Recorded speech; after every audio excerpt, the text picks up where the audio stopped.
eloko na ngina yebisa yo atako butu eleki molai ntongo ekosuka kaka na kotsana mokolo ntongo ekotsana tokosepela lokola basusu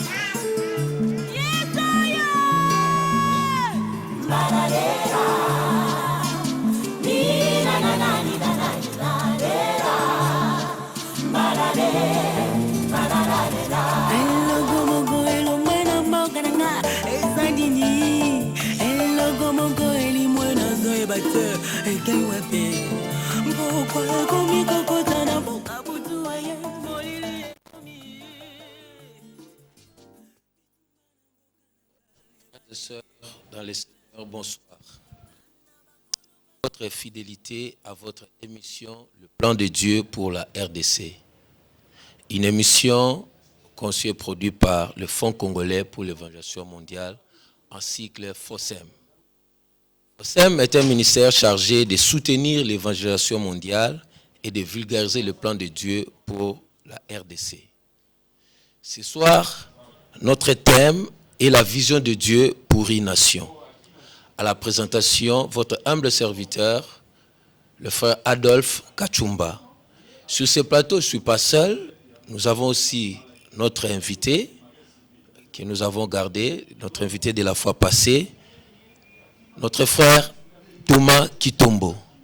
Le frère Thomas Kitombo est le président du Fonds congolais pour l'évangélisation mondiale en cycle FOSEM. Bonsoir frère Thomas. Merci de nous avoir donné encore cette opportunité malgré vos multiples occupations. Et soit disant en passant, je sais que vous êtes un cadre dans une direction d'une société de la place. Vous avez beaucoup d'occupations, mais vous nous avez encore accordé cette grâce d'être ce soir encore à l'émission. Frère, pouvons-nous savoir en quoi consiste la vision de Dieu pour une nation? Merci beaucoup pour la question. Je vous remercie une fois de plus de m'avoir invité à cette émission qui s'intitule Le plan de Dieu pour la RDC. Avant que nous arrivions au plan de Dieu pour la RDC, je pense qu'il était opportun que nous puissions comprendre effectivement certaines notions qui sont liées au plan de Dieu pour une nation. Vous m'avez posé la question de savoir qu'est-ce qu'est la vision de Dieu pour une nation. Je vais vous donner une définition de ce qu'est que la vision de Dieu pour une nation. La vision de Dieu pour une nation, c'est en fait la pensée de Dieu pour cette nation-là en ce qui concerne ce qui doit être la vie dans cette nation-là, en ce qui concerne la mission de cette nation-là par rapport à lui Dieu ou par rapport à d'autres nations, et à travers précisément l'exercice également de cette mission-là, il en réside une certaine destinée pour la nation en question. Et je voulais aussi vous dire une chose, c'est que ça ne doit pas nous étonner le fait que nous puissions parler de la vision pour une nation. On a souvent tendance à parler de la vision de Dieu pour un homme. Mais si nous lisons dans le livre des psaumes, mais plutôt Job, au verset 34, au chapitre 34, au verset 29, je prends la deuxième partie, on dit ceci: Dieu traite à l'égal soit une nation, soit un homme. Donc cela voudrait dire que Dieu peut donner une vision à un homme, il peut se donner une vision à une nation. C'est ainsi que il est vraiment très important que nous puissions comprendre ces concepts-là de la vision de Dieu pour une nation. Alors, pour que nous puissions également mieux comprendre la vision de Dieu pour une nation, nous allons toujours revenir dans la Bible pour prendre le cas pédagogique d'Israël en tant que nation. Et là, vous verrez effectivement que à travers Abraham et même à travers Moïse, Dieu a donné une vision pour Israël en tant que nation. Et cette vision-là, nous pouvons dire qu'il se présente de trois façons différentes ou à trois volets. La première des choses, Dieu voulait quand même que Israël en tant que nation puisse être un modèle de la foi en Dieu, que Israël puisse être également une source de bénédiction pour d'autres nations. Nous pouvons lire ça dans le livre de Genèse, au chapitre 22, versets 17 à 18. Je vais lire ça. « Je te bénirai et je multiplierai ta postérité comme les étoiles du ciel et comme le sable qui est sur le bord de la mer, et ta postérité possédera la porte de ses ennemis. Toutes les nations de la terre seront bénies en ta postérité, parce que tu as obéi à ma voix. » Là, nous voyons effectivement que Dieu dit à Abraham, qui est le père de la nation d'Israël, que réellement, il voulait que Israël soit une nation qui soit un modèle de la foi et une nation qui soit une source de bénédiction pour d'autres nations. Le second volet même de la vision de Dieu pour la nation d'Israël, c'est que Dieu voulait que Israël, en tant que nation, puisse être un modèle d'une nation où règne la justice et le droit, avec comme conséquence la paix qui devait régner là-bas. Ça devait être un modèle. Et ça, c'est Dieu, dans la vision de Dieu pour Israël en tant que nation.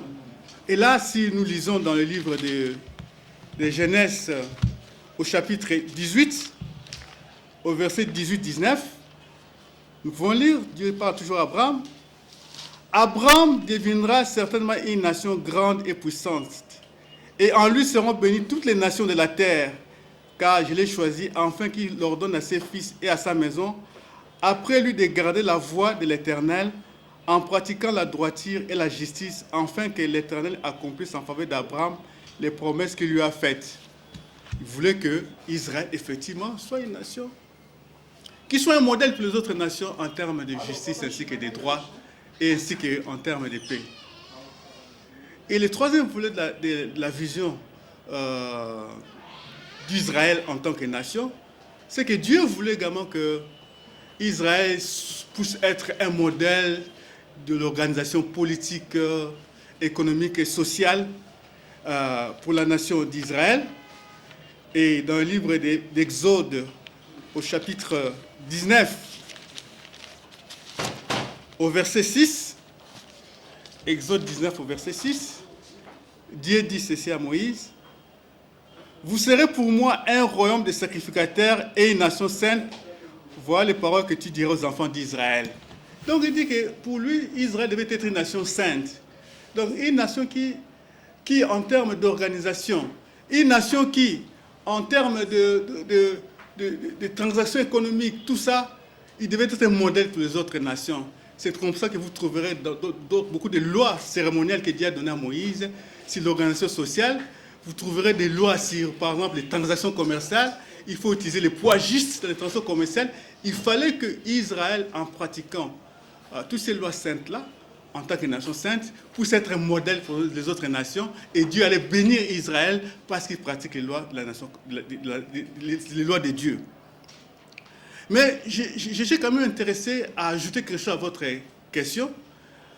J'avais lu un livre de Mal Munro, qui est un auteur chrétien, qui donne beaucoup d'enseignements sur le leadership. Dans son livre, Le principe de la vision, il parle des nations.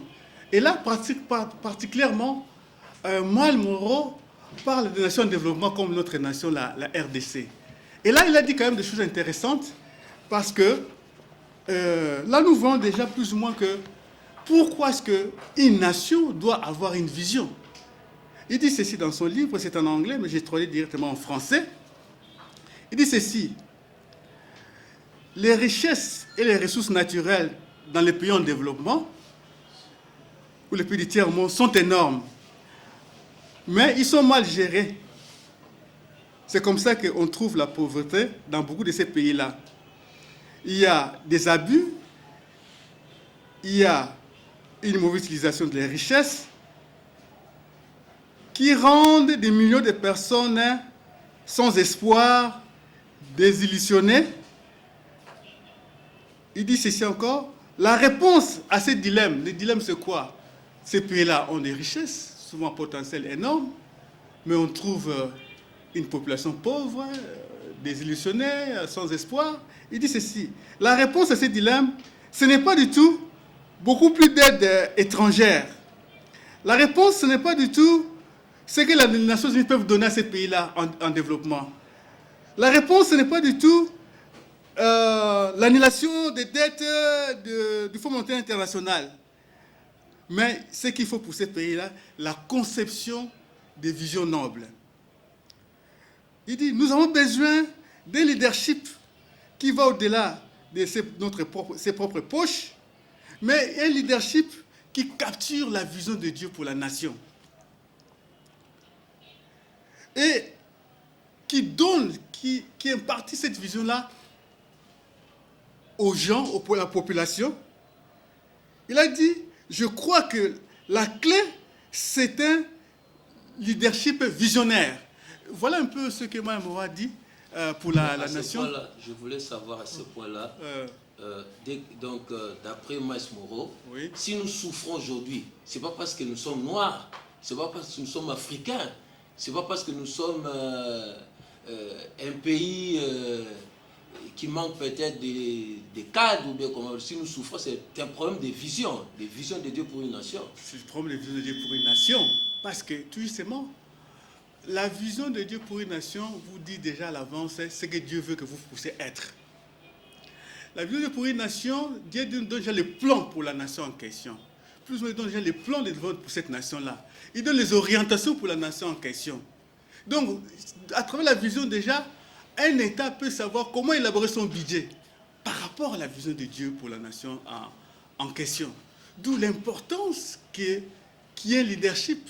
Moi, je ne dis pas seulement un leadership politique, un leadership religieux, un leadership, tout ça, qui puisse s'accaparer de la vision de Dieu pour une nation et de pouvoir faire en sorte que cette vision de Dieu pour la nation, on puisse le faire connaître à la population, à tout le monde.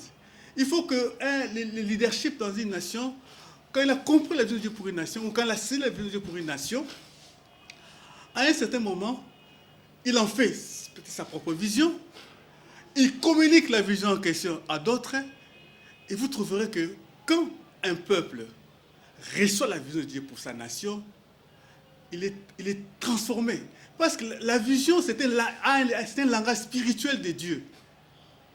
Donc, quand Dieu vous donne une vision pour votre nation, il y a la puissance de Dieu derrière cette vision-là.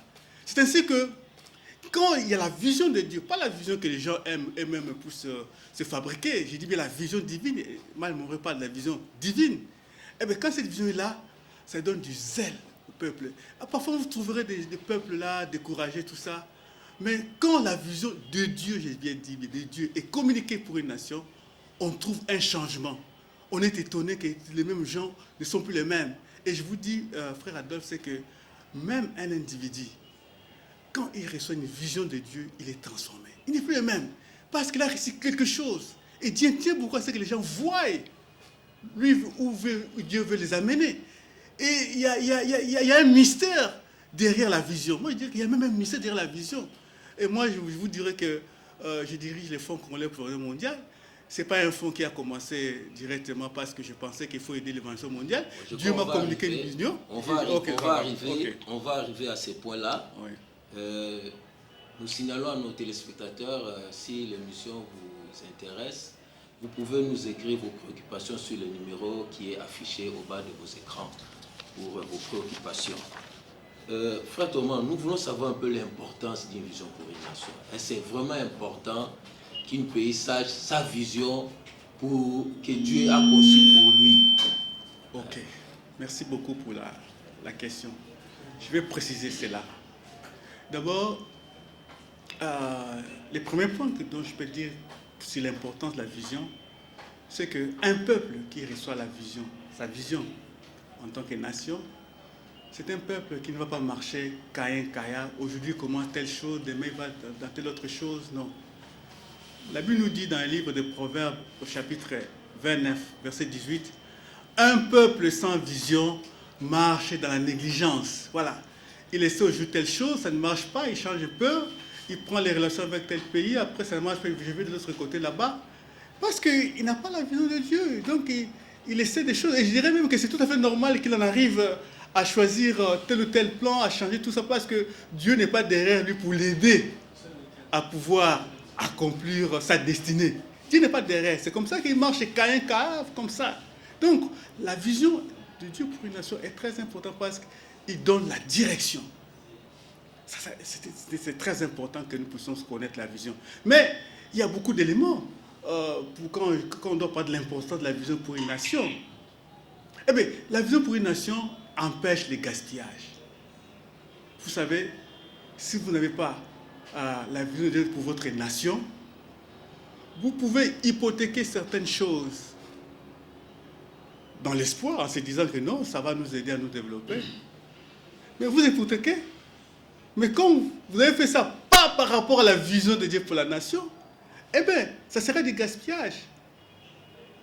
Ça peut sembler donner l'impression à un certain moment que ça semble marcher. Mais comme Dieu n'est pas derrière là, ça ne marchera pas. C'est comme, je donnerai un exemple, nous connaissons, je peux dire que c'était une vision pour lui, Absalom, le fils de David. En fait, il avait l'ambition de briguer le poste en devenant roi en Israël. C'était même pas une vision, c'était une vision personnelle, je dirais que c'était l'ambition. Mais apparemment, ça semblait marcher un petit moment là, il est devenu roi. Mais comme ce n'était pas la vision de Dieu, eh bien, ça a disparu, c'est David a pris la royauté. Donc, c'est pour dire que c'est très important la vision de Dieu pour une nation. Mais la vision de Dieu également, comme je disais tout à l'heure, c'est que ça donne du zèle à la population en question pour accomplir la vision en question. La vision de Dieu, quand vous l'avez, ça vous permet, en tant que nation, de savoir exactement quelles sont les relations économiques que je peux avoir avec mes voisins. Si vous n'avez pas tissé des relations avec n'importe qui, parce que vous avez la vision de Dieu, vous savez que non, la vision dit telle chose. Eh bien, comme la vision dit telle chose, je ne peux pas du tout prendre des relations avec tel pays ou tel autre pays. Parce que je connais la vision de Dieu pour ma nation. Je connais ce que Dieu veut pour ma nation. Voilà. Ça intervient même dans les relations que vous pouvez avoir. La vision de Dieu vous aide à ne pas tricher, à ne pas copier. Vous savez, parfois on a tendance à copier telle nation, à faire ceci, cela. Nous aussi, en tant que nation, on doit essayer de suivre ce qu'il a dit là. Mais la vision, même pour un individu, elle est toujours spécifique. Elle est particulière toujours. Alors, si vous copiez, ben lui, il a réussi. Vous n'allez pas réussir. Si pour un individu, Dieu vous dit que non, vous, je vais vous bénir en Angola. Je donne un exemple pour un individu. Mais vous dites que non, moi je vais rester à Kinshasa. Pas j'ai vu tel a été béni à Kinshasa, moi je vais rester à Kinshasa, Dieu va me bénir. Non. Dieu vous a dit qu'il va vous bénir plus en Angola en tant qu'individu. Je sais pas. Hein? En tant qu'individu. Et tant que vous ne ferez pas la vision que Dieu a donnée pour votre vie, et que vous vous entêtez pour pouvoir rester par rapport à Kinshasa alors que votre bénédiction est ailleurs, ça a échoué. C'est pour dire que vous comprenez que même pour une nation, Dieu dit qu'il traite une nation comme un individu. Si vous ne faites pas cela, effectivement, ça va vous amener à cela. Mais il y a un autre point très important. J'en parle déjà concernant notre nation, la RDC. Un autre point très important qui concerne l'importance de la vision. La vision vous aide à savoir prier, à savoir quelle prière on doit faire pour la nation. Moi, je constate dans notre pays à l'heure actuelle, il y a beaucoup de sciences, de ceci, de repentances à gauche et à droite. Parfois, on prend la parole de Dieu, Logos, puis on organise une séance par rapport à la parole de Dieu, Logos. On dit telle chose s'est passée dans la Bible, tout ça pour telle nation. Et puis on dit que nous, on va faire cela. Mais on fait cela, c'est sans une orientation de Dieu. On fait cela sans s'appuyer sur la vision de Dieu pour la nation congolaise. Alors, la vision pour une nation vous donne les intentions de prière pour la nation. Vos prières seront orientées par rapport à la vision. Et si nous connaissons la vision de Dieu pour la nation congolaise, nous saurons exactement quelles sont les prières qu'on doit faire pour la nation congolaise. On ne va pas prendre Comme ça, on regarde la Bible comme ça, dit, là on a fait comme ça dans la Bible, bon, nous allons faire ça pour notre nation, parce que là, pour Israël, il y a telle chose qui s'est passée, à telle époque, Israël a fait ceci, cela, nous on doit faire comme ça. Non, c'est pas comme ça avec l'œuvre de Dieu. Dieu vous donne la vision pour que vous puissiez vous comporter. Parce qu'on dit que dans la vision, il y a les plans de Dieu qui est là-dedans, dans la vision en question. Voilà un peu ce que je pouvais dire concernant l'importance de la vision pour une nation. Chers téléspectateurs, vous comprenez que vous peut-être que vous nous avez pris au cours de l'émission, nous parlons sur la vision de Dieu pour une nation. Le frère a défini la vision de Dieu, c'est la pensée de Dieu pour cette nation, c'est ce que Dieu veut pour cette nation. Quand Dieu voit un pays, il veut que ce pays-là remplisse une tâche, une mission bien définie. Mais frère Thomas, souvent nous attendons que le leadership congolais manque de la vision pour leur pays. Parfois, nous avons lu ça aussi sur des journaux, la presse écrite, nous entendons des émissions, des critiques, que les leadership congolais manquent de la vision pour leur pays. Et à votre avis, de quelle vision s'agit-il quand on critique le leadership congolais de manquer la vision? Oui, c'est à moi également de leur poser cette question-là. Parce que quand ils disent que le leadership manque la vision en RDC, je me suis toujours posé la même question que vous. De quelle vision on est en train de parler quand on est le leadership manque la vision?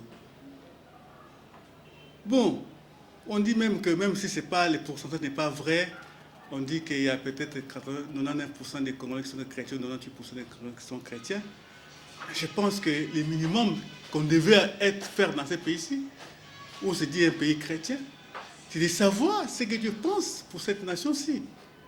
Parce que si, effectivement, quelqu'un se façonne lui-même sa propre vision pour la nation congolaise, et vous savez très bien que Dieu a fait toutes choses avec un but. Il a fait chaque personne avec un but. Il a fait chaque nation avec un but. La Bible dit même que Dieu a un héritage dans chaque nation. Alors, si effectivement, aujourd'hui, on dit qu'il y a un manque de vision nouvelle de l'exercice, moi, ce que je vais dire, c'est que non. Il faut ajouter qu'il manque dans le leadership, peut-être de notre pays, la vision de Dieu pour la nation congolaise. Il ne faut pas faire la vision simple comme ça. La vision de Dieu pour la nation congolaise, c'est ce qu'il faut dire, qu'il manque peut-être dans le leadership. Mais je vais vous dire une chose, c'est que si ça leur manque, peut-être c'est parce que jusqu'à présent, on ne leur a pas fait connaître la vision de Dieu pour la nation congolaise. C'est pourquoi, tout simplement, cette série des émissions, c'est pour aider les leaderships congolais à connaître la vision pour la nation congolaise, à aligner leur façon d'être par rapport à la vision pour la nation congolaise.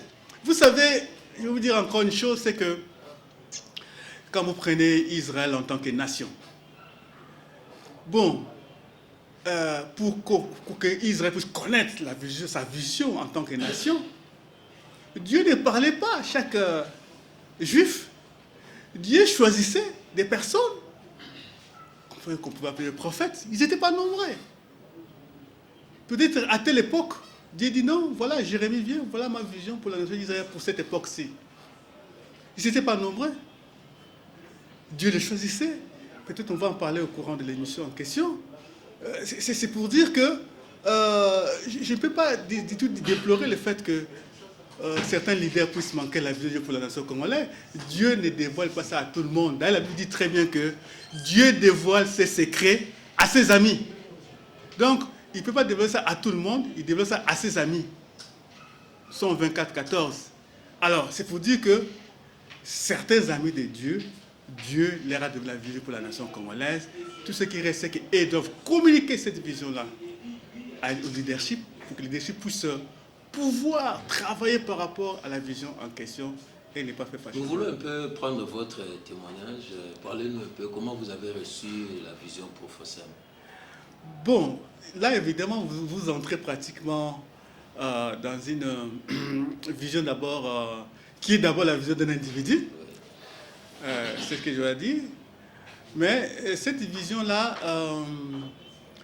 elle a une relation également avec la nation. C'est comme je disais tout à l'heure, c'est que la vision d'un individu peut avoir des relations avec la vision d'une nation. Et là, peut-être que ce que je peux dire, c'est qu'en ce qui me concerne, mon propre témoignage, c'est que j'ai travaillé pendant longtemps dans un ministère de Full Gospel. J'avais d'abord un fardeau important pour les âmes de Dieu à gagner. J'avais un fardeau pour les âmes. Donc, et je vivais dans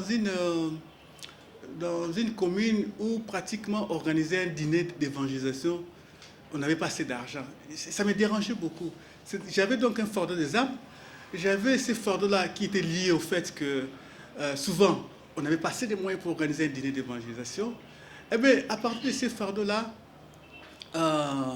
Dieu m'a fait comprendre qu'il m'appelait à travers des rêves, à travers des visions, il m'appelait à pouvoir mettre en place un fonds de soutien financier aux évangélistes.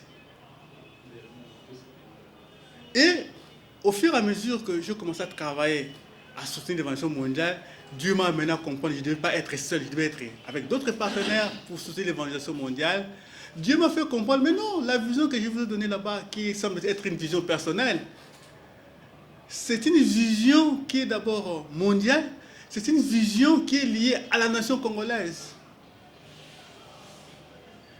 Et là, on aura à en parler peut-être dans les prochains jours.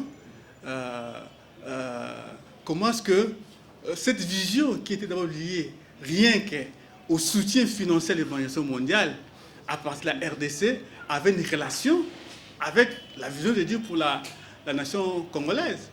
Et là, je ne voudrais peut-être pas entrer dans le fond, mais vous savez, une vision, ça peut-être c'est important également à connaître, une vision peut s'intensifier. Dieu peut vous donner une vision aujourd'hui, mais peut encore agrandir cette vision-là au fur et à mesure. Et c'est après que Dieu me fera comprendre, mais non, la vision que vous avez là, du soutien mondial, eh bien, cette vision-là, vous devez absolument l'accomplir en vulgarisant le plan de Dieu pour la nation congolaise. Je crois que nous aurons le temps d'en parler en long et en large. Ce soir, nous sommes arrivés à la fin de notre émission. Qu'est-ce que nous pouvons retenir sur la vision de Dieu aujourd'hui pour notre nation? Votre dernier mot peut-être pour cette émission de ce soir? Ce que je pourrais dire, c'est que je crois qu'à travers ces émissions, nous n'avons pas voulu directement faire atterrir nos téléspectateurs sur la vision de Dieu pour la nation congolaise. Nous voulons d'abord qu'ils puissent comprendre plus ou moins toutes les notions qui sont liées à cela. J'ai parlé tout à l'heure de l'héritage pour une nation. On doit comprendre ce que c'est l'héritage pour une nation, parce que tous ces éléments-là entrent en relation par rapport à la vision, par rapport à l'accomplissement de la vision. C'est pourquoi je ne peux que demander à nos téléspectateurs de pouvoir suivre également la prochaine émission qu'organise le Fonds congolais pour l'évangélisation mondiale. Merci, chers téléspectateurs, de nous avoir suivis. C'était votre émission Plan de Dieu pour la RDC. Aujourd'hui, nous avons parlé de la vision de Dieu pour la nation. Nous remercions aussi nos frères qui nous ont aidés pour la réalisation de cette émission, notre frère King, notre frère Beloti, Prince Vavaille, et à la réalisation de David. Nous remercions tout le monde pour cette émission. À nous revoir prochainement. Portez-vous bien. Merci.